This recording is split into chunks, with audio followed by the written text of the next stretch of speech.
Buenas tardes a todos, una vez más a nuestro programa Olimpia TV. Hoy estamos en un programa especial debido a que nos encontramos en la previa de los Juegos Olímpicos 2021 de Tokio. Esta vez para este programa especial tenemos un elenco de invitados de lujo compuesto por periodistas reconocidos como Ignacio Mesa, Juan Ignacio Cati, Thiago Laribey, Santiago Pisech, Facundo Promonte y un antropólogo como especialista en los deportes y en los Juegos Olímpicos como Tomás Vigo.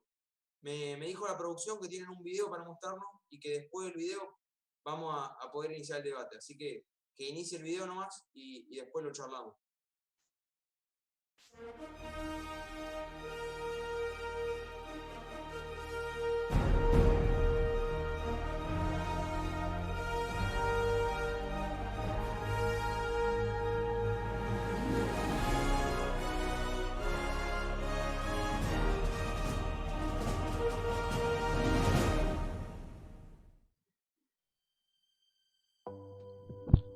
El gran Pierre de Coubertin nació el 1 de enero de 1863 en París, Francia. En su juventud, Coubertin era aficionado a leer novelas británicas que le transmitieron importancia a la actividad física. Además, participó en deportes como el remo, el boxeo y la esgrima. Ya para los años 1880 y principios de 1890, Coubertin hizo varios viajes a América y una docena de viajes a Inglaterra para poder estudiar la administración del atletismo. El gobierno francés quedó impresionado con el trabajo de Coubertin y le encargó celebrar unos juegos atléticos que incluían eventos como montar a caballo, esgrima y atletismo. Ya para 1892, Coubertin empezó a pensar la idea de tener más países que compitan en estos eventos deportivos. Y así fue como en una reunión de la Unión Francesa de Deportes Atléticos introdujo la idea de unos Juegos Olímpicos modernos. Para llevar a cabo su idea, Coubertin organizó una reunión de 79 delegados de 12 países para discutir cómo revivir los Juegos Olímpicos. La reunión estableció el primer Comité Olímpico Internacional y decidieron tener los Juegos cada 4 años y que la primera edición tenga lugar en Grecia. La decisión de celebrar los primeros Juegos Olímpicos modernos en Atenas fue simbólica, aunque demostró ser un poco problemática ya que Grecia se veía envuelta en una grave agitación política.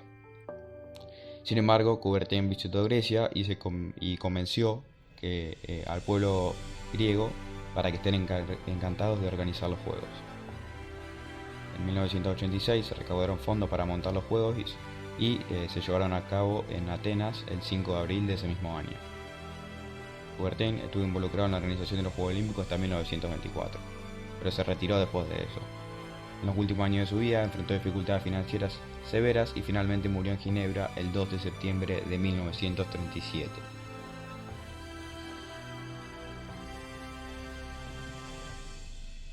La primera edición de los llamados Juegos Olímpicos de la Era Moderna se realizó en Atenas, capital de Grecia, en el año 1896 dentro del estadio Panathinaiko. De ellos participaron 241 atletas masculinos provenientes de 14 países que compitieron en 43 eventos de 9 deportes, entre los que encontramos al atletismo, ciclismo, esgrima, gimnasia, levantamiento de peso, tenis, lucha, natación y tiro. Desde aquella oportunidad, los Juegos Olímpicos de verano han sido realizados cada 4 años en diversas partes del planeta, siendo las únicas excepciones las ediciones de 1916, 1940 y 1944 debido al estallido de la Primera y Segunda Guerra Mundial. No obstante, también los hay de invierno. Los primeros tuvieron lugar en Chamonix en 1924 y fueron creados debido al crecimiento de los deportes practicados en la nieve y sobre hielo. En poco más de un siglo de existencia, los Juegos Olímpicos han evolucionado en paralelo a la sociedad de su tiempo. La actualidad interviene dentro de la identidad de los Juegos, así como los Juegos dejan huella en el mundo que les rodea. La participación de la mujer, por ejemplo, es una de las características de los Juegos Olímpicos modernos. La primera vez que participaron fue en el año 1900 en los Juegos de París y poco a poco fueron adquiriendo peso en el programa y actualmente están presentes en todos los deportes olímpicos. Por otra parte, como dato curioso, encontramos que el símbolo olímpico consiste en 5 anillos que representan los 5 continentes del mundo: África, América, Asia, Europa y Oceanía. Los colores olímpicos fueron elegidos pensando en que en cada país tendría al menos uno dentro de su bandera nacional. Y de igual modo los aros se hallan entrelazados, simbolizando así la amistad deportiva de todos los pueblos. La figura de Coubertin y de los Juegos Olímpicos siempre ha sido muy controversial. El mismo Barón declaraba que los valores del olimpismo eran universales y parte de una tradición de los Juegos de la Antigüedad, cuando verdaderamente eran valores nacidos en una época y en un lugar particular, que tuvieron que mutar para deshacerse de unas ideas discriminatorias.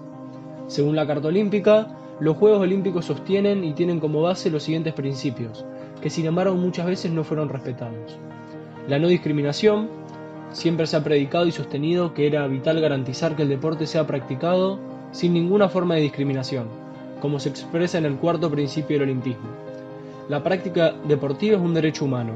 Toda persona debe tener la posibilidad de practicar deporte sin discriminación de ningún tipo y dentro del espíritu olímpico, que exige comprensión mutua, espíritu de amistad, solidaridad y juego limpio. Sin embargo, nos encontramos con sucesos que muestran lo contrario.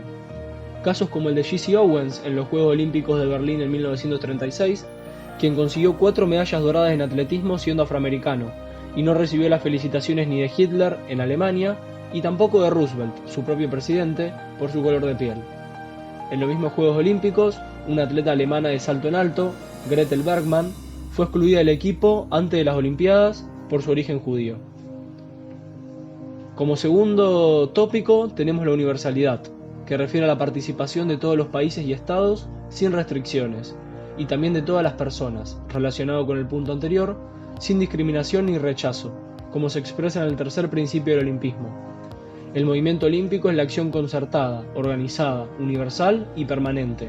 Se extiende a los 5 continentes y alcanza su punto culminante en la reunión de los atletas del mundo en el gran festival del deporte que son los Juegos Olímpicos. Sin embargo, al igual que en el punto anterior, encontramos situaciones en las cuales no se les permitió la participación a ciertos países por cuestiones bélicas, como será el caso de Japón y Alemania en los Juegos Olímpicos de Londres 1948, donde los aliados vencedores no le permitieron participar por su papel y derrota en la Segunda Guerra Mundial. O el caso de las mujeres, que recién en los Juegos Olímpicos de Londres 2012, todos los países tuvieron al menos una mujer entre sus atletas. Por último, si bien podríamos nombrar mucho más, encontramos el principio de neutralidad política del COI, el cual se expresa en el quinto principio del olimpismo. Las organizaciones deportivas en el seno del movimiento olímpico deben aplicar el principio de neutralidad política, disfrutando del derecho a elecciones libres de toda influencia externa. Sin embargo, encontramos un caso que nos toca muy de cerca, tanto geográficamente como temporalmente, el de los Juegos Olímpicos de Río 2016, en relación a los cuales se han abierto investigaciones hacia el comité organizador y Comité Olímpico Brasilero, por supuestos sobornos y corrupción en la votación y elección de la sede del 2016 para que salga Río de Janeiro sorteada. Como estos, podríamos mencionar muchos más, como vamos a hacerlo durante el programa. Entonces, ¿los Juegos Olímpicos, los Juegos de las Contradicciones?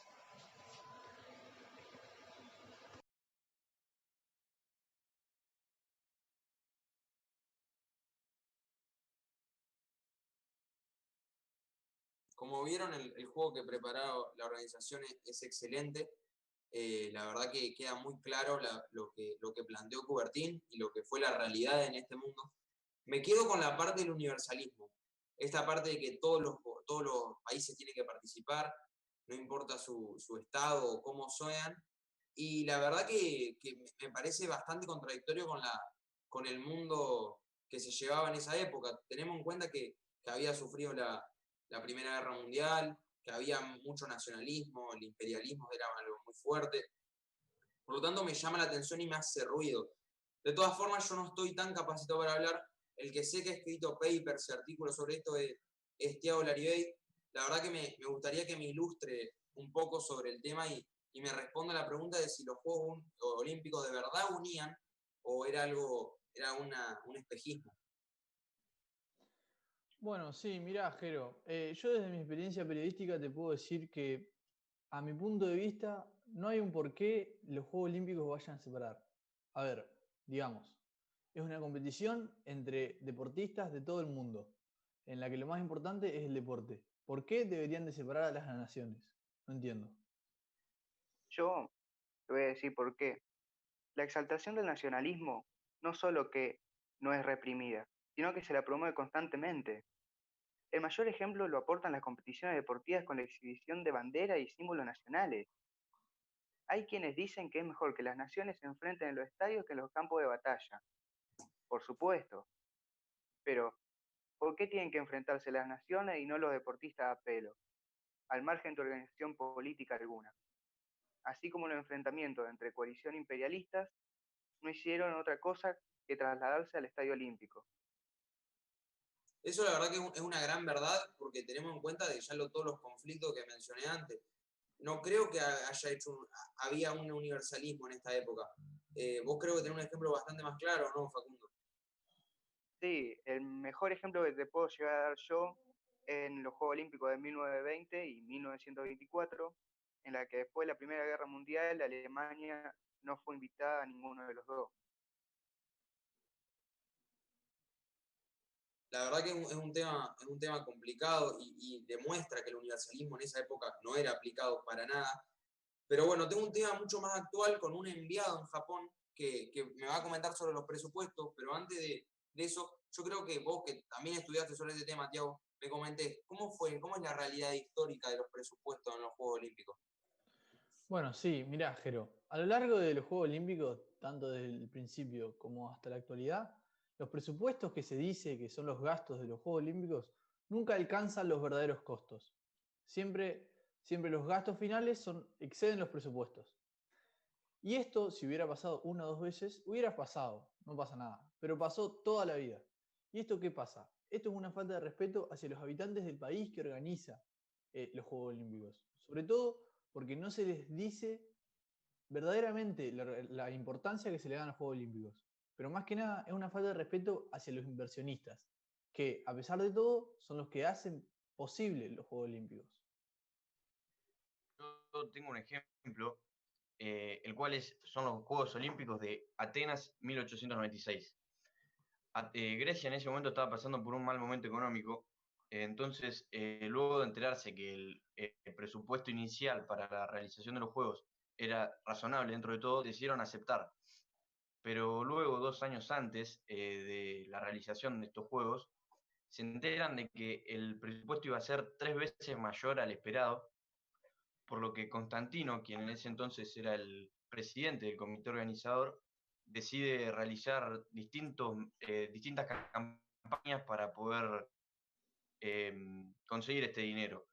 Las campañas que realizó fueron la venta de estampillas con temática de los Juegos Olímpicos. Le pidió al pueblo griego que si ellos creían necesario donar dinero para poder contribuir.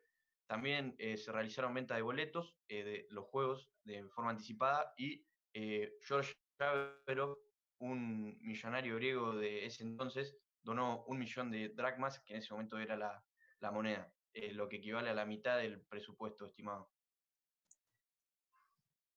Yo quería dar el ejemplo que el otro día lo vi, que me gustó mucho, que fue el de los Juegos Olímpicos de Ámsterdam, que hubo numerosas protestas en la previa para rechazar el financiamiento que el Estado aportaba a la organización en los inicios.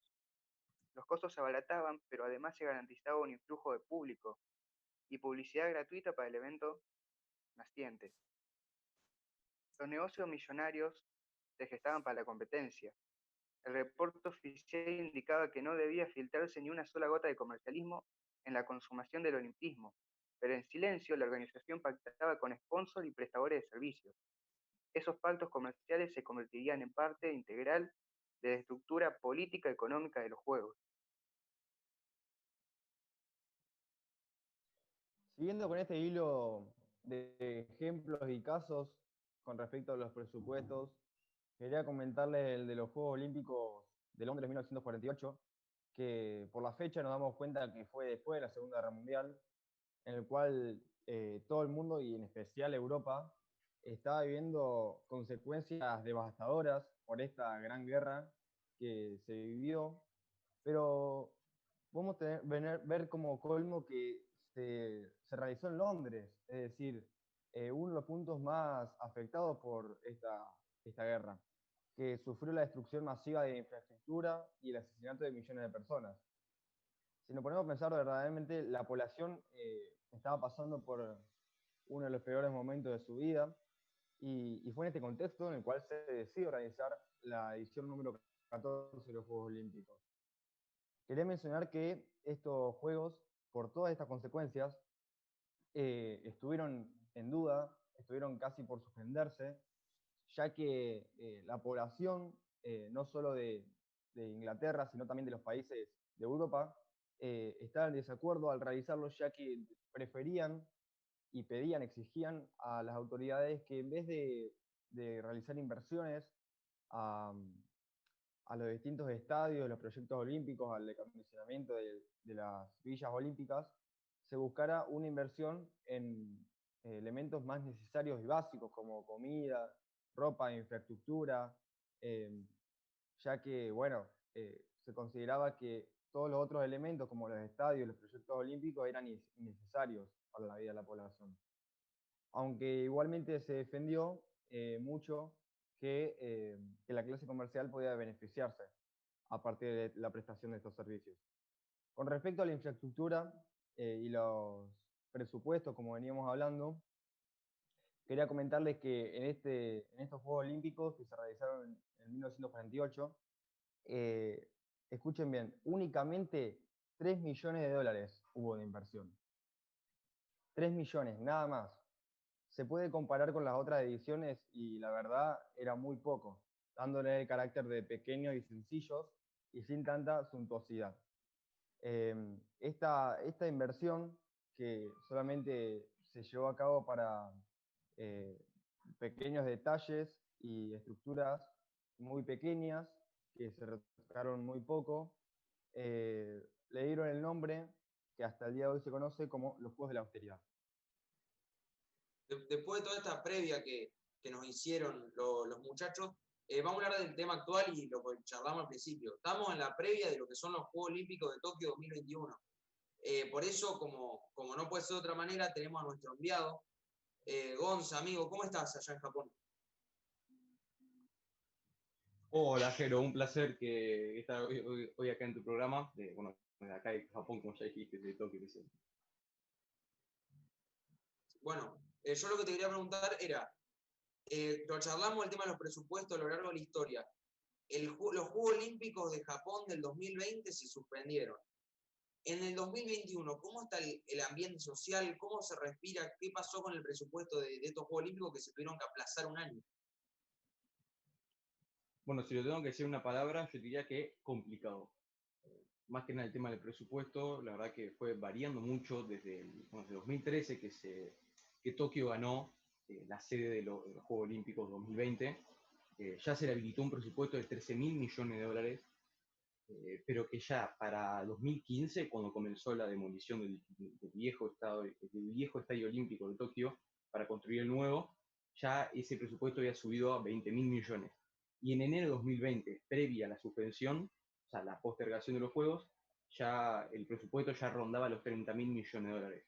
El gran problema de todo esto es que todos estos gastos iban a ser solventados con la pauta publicitaria y la venta de entradas durante los Juegos. Y ya en 2020 haberse suspendido, esto no pudo ser posible, y al vencer ya los plazos de las deudas que tenían las diversas empresas y el gobierno, a finales de 2020 y al no haberlos pagado, están muy finos de números para la realización de estos Juegos. Sí, yo supongo aparte que el gobierno japonés contaba no solo el ingreso de publicidad, sino por el ingreso de turismo. Yo el año pasado tuve la oportunidad de estar cubriendo los juegos, el Mundial de Rugby allá en Japón también, y el turismo se había multiplicado por gente que venía del resto del mundo, específicamente a un evento deportivo. Los Juegos Olímpicos son un evento todavía más grande. ¿Cómo se vive eso allá en Japón? Sí, es verdad lo que decís, realmente el gobierno japonés y bueno, más que nada la población de Tokio y el municipio de Tokio buscaban aumentar su recaudación en un gran porcentaje. Se estima que alrededor de 50.000 personas iban a ejercer como comerciantes durante la realización de los Juegos, sirviendo a los turistas que hayan llegado a la ciudad, sumándole además de los comerciantes que fueron antes de los Juegos y van a seguir siendo después. Sí, la verdad que el problema de Japón es muy grande, sobre todo, ahora no, que ya se están por dar los juegos, es un momento más optimista, se va a realizar, pero bueno, la verdad que el año pasado fue preocupante. Me están diciendo por cucaracha en el estudio que hay un tema que teníamos que charlar. un tema muy importante de lo que se trató en el video.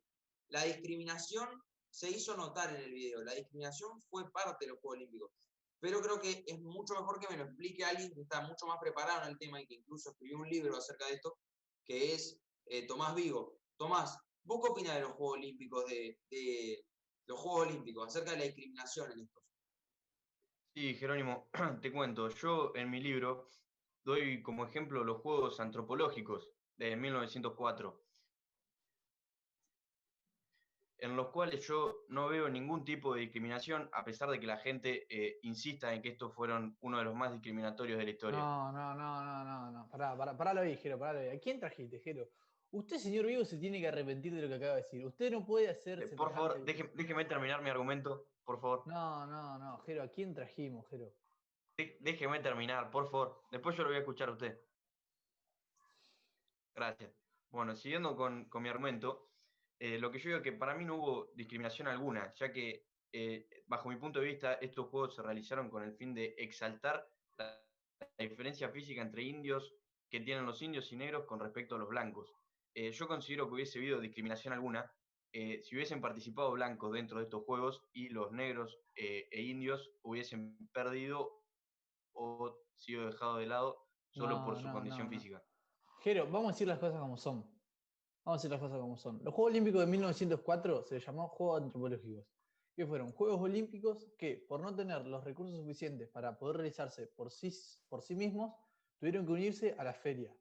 Esta feria recibían el nombre de Exposiciones Universales. ¿Qué exhibían estas ferias? Avances industriales, avances artísticos y sobre todo fomentaban el comercio. Estos Juegos Antropológicos, estos Juegos Olímpicos, fue propiamente dicho una exhibición de indios. Fue un acto totalmente racista y fue un escándalo. Quedó marcado en la historia de los Juegos Olímpicos y como uno de los actos racistas más grandes del mundo. Yo, en mi experiencia deportiva, como corredor, te puedo decir que... ¿Corredor de qué? Pará. Te puedo contar ¿Corredor de qué? Dale, no seas Owens. payaso. Tenía 12 años cuando dejaste de correr. Déjame terminar. Yo te puedo contar como corredor el ejemplo de Jesse Owens. Perdón. Un corredor de raza negra que, a pesar de ser discriminado altamente, supo ser exitoso. No, sí, lo que comentan es muy real, el tema de la discriminación en los Juegos Olímpicos. Tomás, yo respeto tu opinión, pese a diferir, pero bueno, yo sé que no solo hubo discriminación únicamente a personas negras. Ignacio Mesa, yo creo que me puede ilustrar más sobre qué otro tipo de personas han sido discriminadas en los Juegos Olímpicos a lo largo de la historia. Sí, como bien se puede ver, en Berlín hubo un caso de discriminaciones, no solo por el color de piel, sino discriminación en general, por condición de judío. En Berlín del 36, como dije, estas fueron realizadas de la mano de Hitler, el reconocido dictador alemán de esta ideología nazi, ¿no? En donde muchos atletas ni siquiera se les dio la oportunidad de participar de estos juegos, a diferencia de Jesse Owens, que bueno, que fue la cara principal de esta discriminación, en el cual pudo llegar a ganar 4 medallas de oro, ¿no? Como yo, dijo por el video. ejemplo, conozco el caso, porque estuve leyendo últimamente un libro sobre la historia del tenis, el caso de Daniel Prem, el mejor tenista que tenía Alemania en esa época, al que se le negó la participación en los Juegos Olímpicos por su condición de judío también. La verdad que es muy impresionante que una cosa así se dé.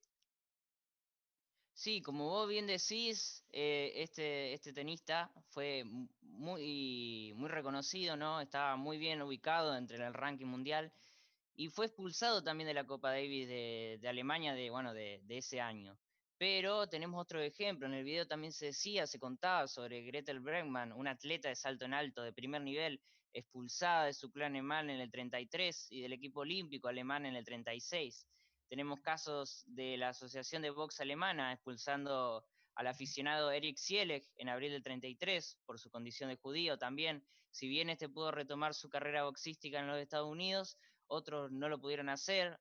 Otro boxeador, no, en este caso no gitano, en este caso no judío, sería gitano, romaní, El boxeador Jonan Ruggel Trollman también fue excluido de estos deportes alemanes y todo por esto, por el nacionalismo extremo que plantea un loco como lo que es Hitler, que se va a contradecir constantemente, y en un proyecto que no va a dejar participar a estos deportistas que en toda su vida sueñan, se preparan para participar, para tener la oportunidad de poder competir contra los otros atletas, medir su nivel, y por un caso de discriminación general quedan en el medio entre países y, y bueno, y equipos y no se le da el lugar, no se le da la oportunidad que ellos quieren, que ellos necesitan para darse a conocer, ¿no? Vos comentaste el caso de Sielich, un deportista judío que encuentra un hogar deportivo en Estados Unidos. Pero Estados Unidos no era ninguna utopía del deporte, nada más lejos de la realidad. Lo invitamos hoy a Santi Pisech porque escribió recientemente un artículo acerca del aniversario de los Juegos Olímpicos donde apareció el Black Power. Santi, ¿qué pasaba con el deporte y la discriminación en Estados Unidos? Muy bien, como vos decís, yo he escrito un artículo que refleja sobre las desigualdades en Estados Unidos justamente y el Black Power también. Quería comentarte antes que en el marco de estas desigualdades raciales que se vivían en Estados Unidos, se crea el Proyecto Olímpico por los Derechos Humanos, que lo que exigía este proyecto era la destitución de Brundage, que era el presidente del Comité Olímpico, por antisemita y antinegro. Y también quería aumentar la participación de entrenadores y directivos negros en el deporte, evitando la presencia de Sudáfrica en las competencias deportivas. ¿Por qué Sudáfrica? Porque Sudáfrica también vivía una fuerte situación de segregación y discriminación entre negros y blancos, lo cual no permitía el cumplimiento de aquellos ideales que buscaba Coubertin en los Juegos Olímpicos. Sí, la verdad que el tema no solo pasó en esa época, sino que hoy en día también podemos charlar de Black Lives Matter en Estados Unidos, que ha parado competiciones como la NBA en el sector deportivo, digamos. Claro, sí, justamente, porque la verdad está todo relacionado. Vos pensás que el deporte pasa a ser más, está muy vinculado con la sociedad. Entonces, si hay un conflicto en la sociedad, eso va a repercutir de manera trascendental en los deportes.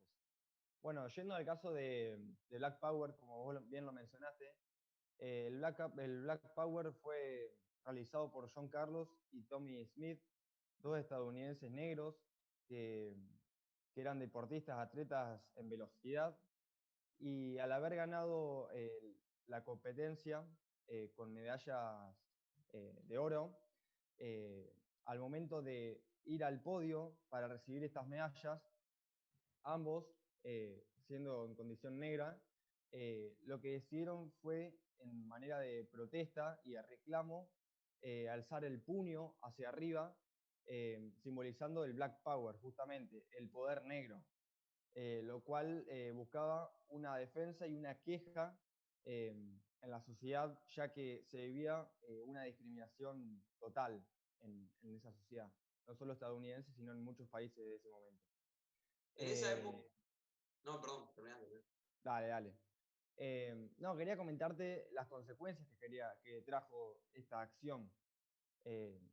Fue en México 68, donde se vivía en estas décadas una fuerte confrontación entre los negros y los blancos, ya que los primeros reclamaban derechos sobre los segundos, y esta acción, encabezada por Smith y Carlos,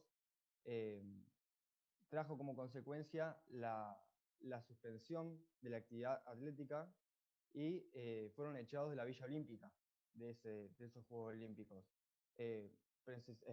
Fueron echados justamente por el presidente estadounidense del COI, que era Brundage, y al momento de ser recibidos en Estados Unidos, fueron maltratados por las autoridades, lo que reflejaba su acción como en contra a los ideales realizados por Smith y Carlos.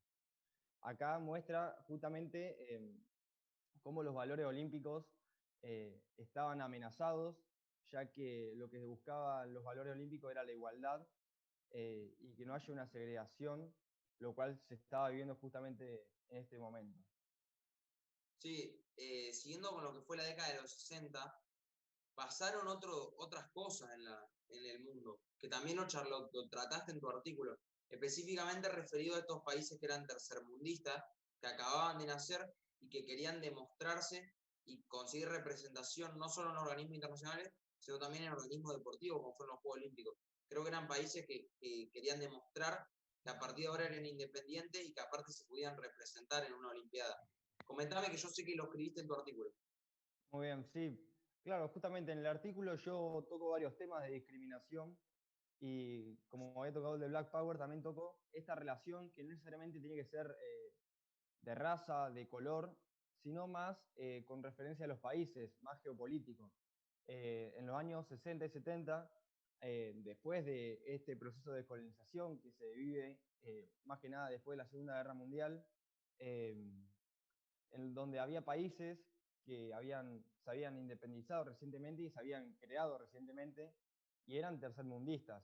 Y esta relación entre potencias y tercermundistas no era muy llevadera, ya que estos países recién creados no solamente buscaban esa autonomía, esa independencia, sino también tener una voz en el marco geopolítico. Eh, por lo tanto, intentaban romper con esas potencias que controlaban no solo la sociedad, sino también los Juegos Olímpicos. Entonces ellos buscaban tener una voz, un voto en estos Juegos Olímpicos y para su organización. Esta búsqueda del voto tuvo controversias, tuvo obstáculos, que fue por parte de las potencias, quienes, como Estados Unidos y la Unión Soviética, buscaban impedirle este voto para esta seguir teniendo ese poder eh, sobre arriba, pero al no lograrlo eh, y obtener un voto estos países recién creados, lo que comenzaron a reclamar estas potencias mundiales era tener mayor cantidad de votos, lo cual por suerte no se logró, permitiendo así una igualdad entre las naciones, por más de que sean potencias o países en desarrollo. Sí, si bien como vos comentás, fue un avance positivo para el desarrollo de los Juegos Olímpicos, sinceramente siguieron pasando desastres y desgracias en los Juegos Olímpicos. Se me viene a la cabeza el caso de Múnich en el 72, que como me puede explicar Juan Ignacio Cati, es uno de los problemas más graves y de otra desgracia que ocurrió en Alemania. No solo el tema del racismo y el caso de Jesse Owens en el 36 y el hecho de que sea una Olimpiada en la Alemania nazi, sino también que en el 72 Alemania volvió a tener el foco de la polémica. Comentame, Juani, ¿cómo fue esto? Sí, como vos decís, la xenofobia, digamos, en Múnich sucedió lo que hoy llamamos masacre de Múnich, que fue básicamente un secuestro de parte de un comando palestino a 11 judíos. El secuestro y posterior fusilamiento de 11 judíos. Si querés te cuento cómo fueron los hechos de ese día.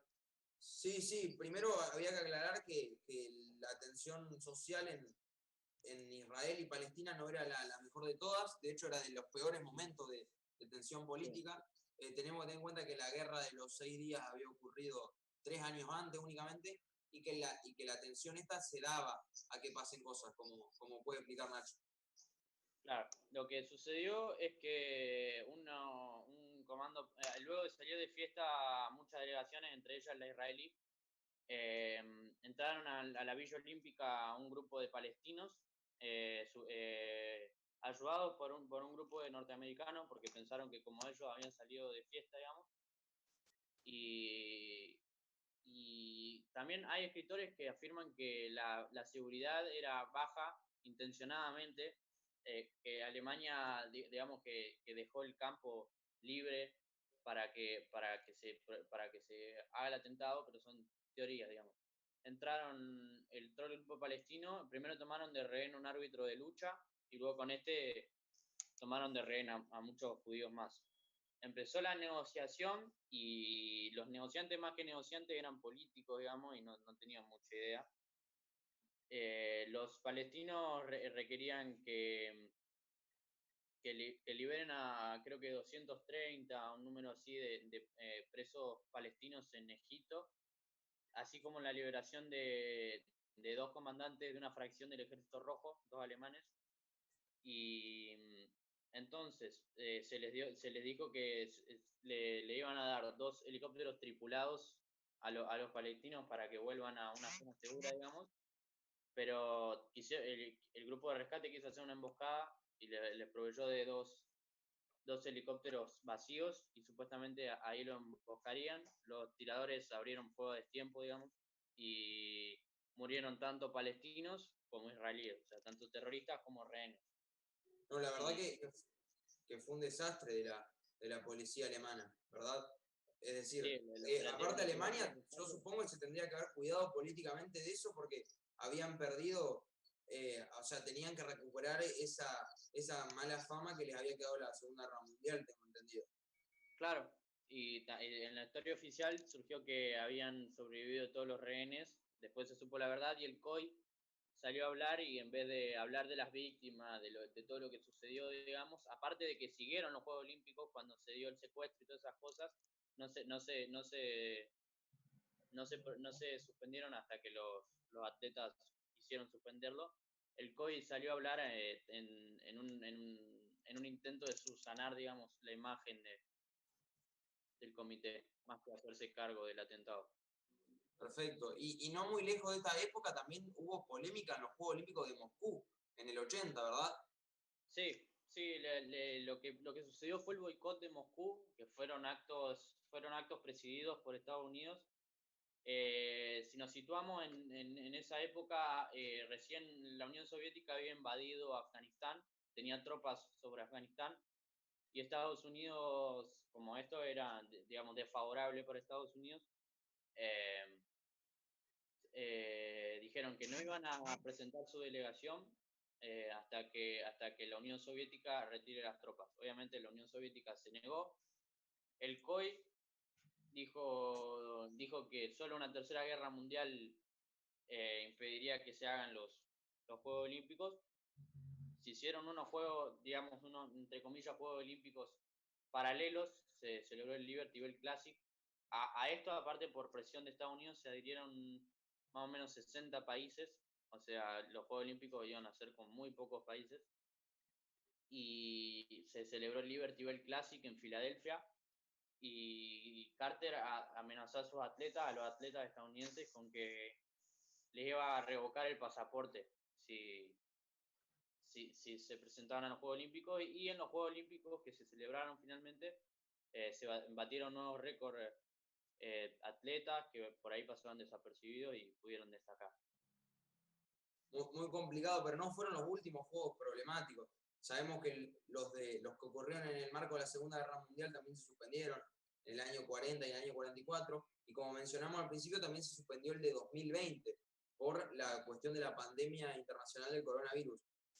Vuelvo con vos, Gonza. Decime, te voy a hacer una pregunta y después los chicos también te querían preguntar algo. Yo te voy a preguntar, los deportes de contacto, en este contexto de que un virus muy contagioso, el que hubo en estos últimos años, ¿se suspenden o no? Deportes como el rugby, de 7, el boxeo, la lucha olímpica, ¿van a seguir dándose en los Juegos Olímpicos de Tokio 2021 o no? Sí, Jero, la respuesta es sí. Realmente los deportes de contacto. Uy, creo que hay un poco de ruido, ¿puede ser? Sí, deben estar ahí en obra allá en Japón. Sí, en Japón están a full para poner a funcionar toda la estructura para recibir a la cantidad de gente que va a venir. Sí, los deportes de contacto van a seguir practicándose. Lo único que sí, donde se pueda, los árbitros van a tener que cumplir con protocolos. Bueno, deportes que los árbitros estén dentro del campo de juego. Y después los jugadores durante el partido no pueden cumplir con protocolos, pero apenas terminen, la idea es que comiencen a usar un tapabocas y empiecen a respetar la distancia social. Sí. Ahora te paso con los chicos a ver si entran al... Sí. La producción nos pone, así le hace la pregunta. Gonza, te pregunto, ¿cómo sería ir a burbuja sanitaria? ¿Cómo se realizaría esa burbuja sanitaria? Sí, el tema de la burbuja sanitaria es uno de los grandes, el gran talón de Aquiles, podríamos decirlo, en la organización de los juegos, ya que, bueno, las sedes, las distintas sedes, están muy distantes una de la otra. Podemos encontrar, hay 12 sedes que están a más de 50 kilómetros desde la Villa Olímpica. Entonces, el gran talón de aquí, también de la burbuja propia, es el tema del transporte el transporte de los competidores y sus equipos hacia los campos de juego donde van a competir. Y bueno, es obvio que los deportistas van a estar todo el tiempo dentro de la Villa Olímpica, mientras no estén compitiendo, no van a poder salir en ningún momento y no van a poder estar en contacto con absolutamente nadie. Al igual que los trabajadores propios de la Villa Olímpica, que tampoco van a poder salir. Que no van a poder ir a un kiosco ni siquiera. No, eso ya está previsto dentro de la Villa Olímpica, hay mucho comercio para poder satisfacer las necesidades de los propios deportistas y sus ayudantes. Perfecto. Qué buena organización. Bien. Gonza, yo tengo otra pregunta. A mí me interesa puntualmente mi deporte como corredor, pero puntualmente te quería preguntar acerca de todos los atletas, si la cantidad de atletas va a ser la misma, si va a variar y demás. Sí, Tiago, la cantidad de atletas va a ser la misma, a menos no se va a restringir la cantidad de atletas que participen. Lo que sí está previsto que ciertos deportistas no quieren asistir por temas de cuidado propio, cuidado personal, pero bueno, eso ya es algo aparte. La cantidad de atletas va a ser exactamente la misma, pero lo que sí se va a reducir es que se le pidió a los atletas que traten de ir con la menor cantidad de ayudantes posibles. Eh, Se estima que va a haber un 30% de asistentes menos va a haber en estos Juegos Olímpicos en relación con los Juegos anteriores. Claro, entiendo. Gracias, Gonza. La última pregunta por mi parte, que es la que más le interesa a todo el mundo televidente. ¿Qué va a pasar con los espectadores en esta nueva edición de los Juegos Olímpicos 2021? Bueno, eso todavía sigue siendo una gran duda. Si bien ya hay vendidas entradas para más o menos el 20% de la capacidad de las distintas sedes, obviamente respetando la distancia social y el uso de tapabocas de todos los espectadores, hay una gran expectativa por la vacunación masiva, que podría llegar a duplicar o a triplicar la cantidad de asistentes que podría haber en cada deporte. Pero bueno, el otro día tuvimos una conferencia de prensa con el director general del COI, del Comité Olímpico Internacional, Thomas Bach, que bueno, una de las preguntas fue esa, ¿qué va a pasar con los espectadores? Y él mismo dijo que iba a haber una cantidad razonable de espectadores. Yo la verdad que realmente pienso que él piensa que va a haber bastantes espectadores, ya que él más que nadie conoce los números y cómo están en la situación económica y financiera de la organización, así que sí sé que una cantidad razonable, por lo menos parece que va a llegar a cubrir gran parte de los juegos. Sí, aparte, sobre todo en Japón, que ha sido de los países que mejor ha manejado el problema del coronavirus con teniendo tantos habitantes. Tokio es una de las ciudades que tiene de los mejores ratios del mundo. Así que yo creo que hay esperanza en ese sentido.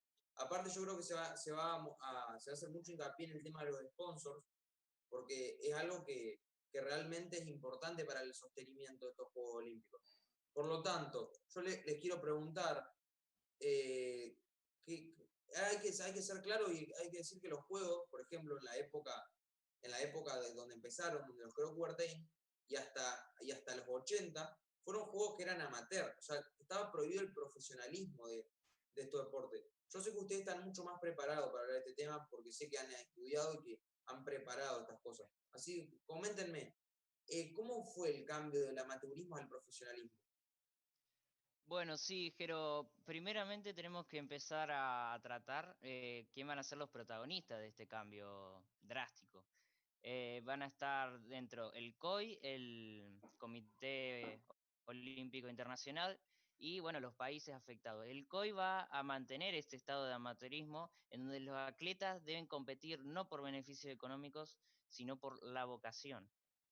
En donde a partir de esta premisa, lo que va a hacer es imponer inflexibles reglamentaciones para mantener este estado, en donde a partir de estas los diferentes países van a tomar diferentes estrategias, diferentes estilos en el cual, con el objetivo de burlar estas reglamentaciones y poder sacar el mayor provecho de sus deportistas. Por ejemplo, tenemos en Helsinki del 52, en los Juegos, la URSS va a tomar la decisión de inscribir a sus atletas en trabajos estatales que no van a realizar. Así les va a permitir que se dediquen al deporte en tiempo completo, obteniendo tanto las ganancias de ese trabajo no realizado, más las competencias, los premios en metálico que se le va a otorgar por las competencias que ellos ganen, ¿no? Pero lo que no mucha gente sabe es que la URSS no va a ser la primera en realizar este tipo de trampa, ¿no?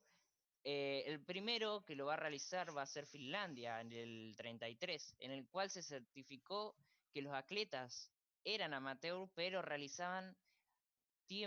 hacía tiempo que realizaban estímulos y premios del mismo país en el cual representaban, en donde los gobiernos van a crear los puestos de trabajo fantasmas y van a introducir a sus deportistas de estrellas en estos que no van a realizar, y les va a permitir entonces tener un entrenamiento más completo y estar más preparados para cuando la competencia llegue en su momento, ¿no? Después, pasando con la otra cosa, tenemos que hablar del punto de inflexión, del quiebre en la historia de los juegos, que va a llevar al paso al profesionalismo, ¿no? El cual va a ser Roma 60, en donde va a aparecer la transmisión televisiva global, en un momento en donde la pantalla chica empezaba a instalarse en los hogares de la clase media. Lo que va a potenciar profundamente el alcance de estos Juegos Olímpicos en el mundo, impulsándolo a un futuro donde las austeras reuniones se van a convertir en eventos gigantes como los que se están preparando actualmente, como en Tokio 21, ¿no? Esto también tenemos que charlar, tenemos que comentar. Los juegos se van a alejar de forma brutal en el tema de costos, a diferencia de la austeridad de la década del 50, más que nada. Las ediciones del 48, 52 y 56 van a promediar un gasto de no más de 5 millones de dólares. Pero Roma va a alcanzar un costo de 30 millones solo en gastos oficiales. Como explicó anteriormente nuestros compañeros, el gasto real siempre va a ser un poco mayor al oficial, ¿no?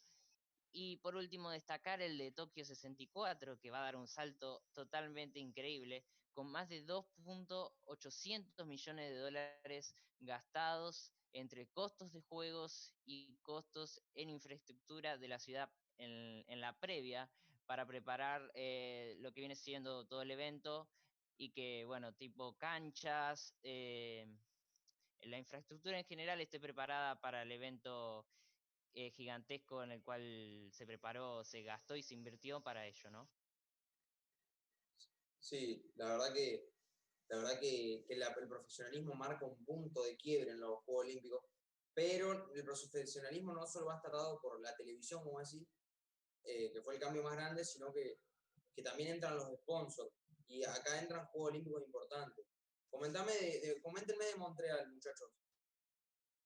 Sí, Jero, como vos decís, Montreal fue uno de los Juegos Olímpicos que también, como decía, acompañando el de 1960, fue uno de los puntos de inflexión con respecto a la promoción y al sponsoreo de los Juegos Olímpicos. Arrancando con que Montreal, en plena organización de estos Juegos Olímpicos, entra en el terreno del déficit fiscal.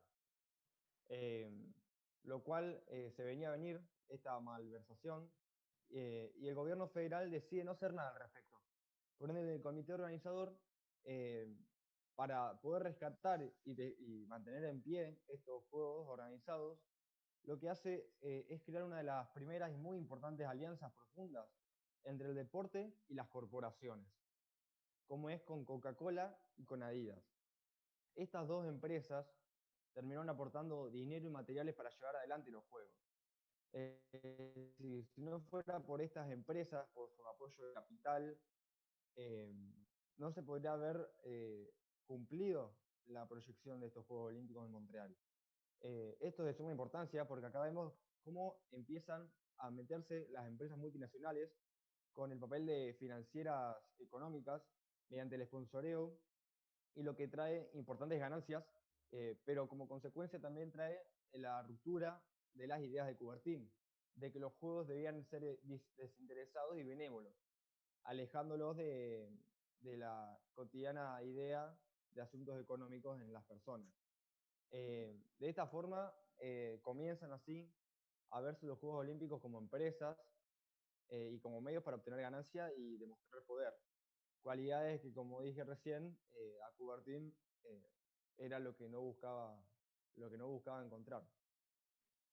Y vos, Juan, Sí, a esto me gustaría agregar lo que es importante, que unos años después, por ejemplo, sería tal la presión tanto de las compañías televisivas como de los sponsors, que en 1981 en el reglamento del COI se elimina la cláusula por la cual los deportistas debían ser amateurs.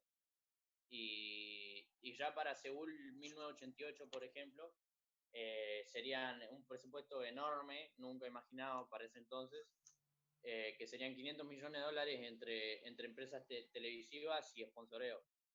Aparte de que Corea del Sur estaba atravesando su última etapa de inserción en el capitalismo, por lo cual quería realizar negociados con el resto del mundo, digamos, quería insertarse al mundo. Perfecto, como decís, aparte con este sponsoreo, el profesionalismo y la dedicación que le da a cada atleta a su disciplina aumenta muchísimo, y así aumentan las marcas y el espectáculo que se puede ofrecer. ¿No es así, Juani? Sí, así es. Aparte de que hoy cumple un rol fundamental, casi igual que lo deportivo, lo espectacular, digamos, el espectáculo. Como por ejemplo, las marcas son tan importantes que podemos ver el caso de Atlanta, ¿o no? Claro, por ejemplo, bueno, después de Barcelona, que fue muy importante también, sería tal la presión y, digamos, le podríamos decir corrupción en el COI, que los Juegos Olímpicos de 1996, que se iban a cumplir 100 años del primer Juego Olímpico, se iban a realizar en Atenas, y por presión de Coca-Cola se hizo en Atlanta, que es la ciudad natal de Coca-Cola. Sí, como dijiste vos, mencionaste a Barcelona. Barcelona fue clave en el sector del marketing.